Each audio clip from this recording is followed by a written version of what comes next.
With regard to the ousting of former President Morsi, I would say it was definitely a military coup. The military arrested the previously democratically elected president and put him and his family under house arrest, and has subsequently rounded up, harassed, and imprisoned many Muslim Brotherhood members, supporters. They suspended the Constitution.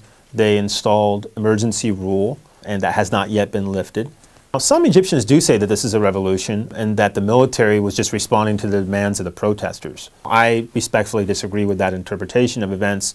Let's not forget the Egyptian military has violated human rights, even recently, where you had peaceful Egyptian female protesters who were subjected to virginity testing by the Egyptian military. And some of them even admitted to doing this on condition of anonymity. They are not exactly great champions of civil liberties. The United States doesn't want to refer to what happened in Egypt on July 3rd of 2013 as a military coup, because there is a U.S. federal statutory law that basically states that if a coup occurs in another country, that the United States is to cut off funding and aid to that particular country.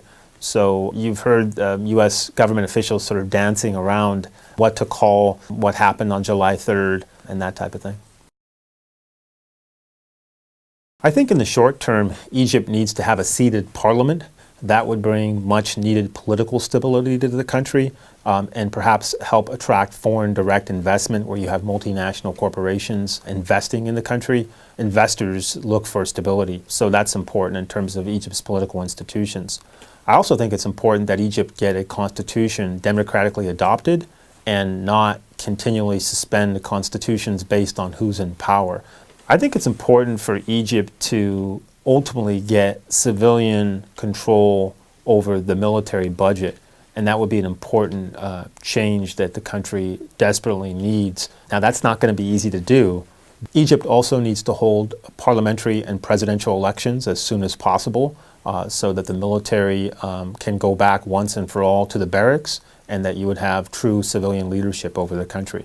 Egypt needs to immediately lift the emergency rule that's been in place since July 3rd, the military coup. That was one of the reasons that brought protesters out to the streets in Egypt in the first place. One of their demands was that they lift emergency rule and martial law in the country, which has been in place for several decades. Egypt really needs to focus on issues of unemployment, inflation, high food and fuel prices, because that's what actually ultimately brought people to the streets.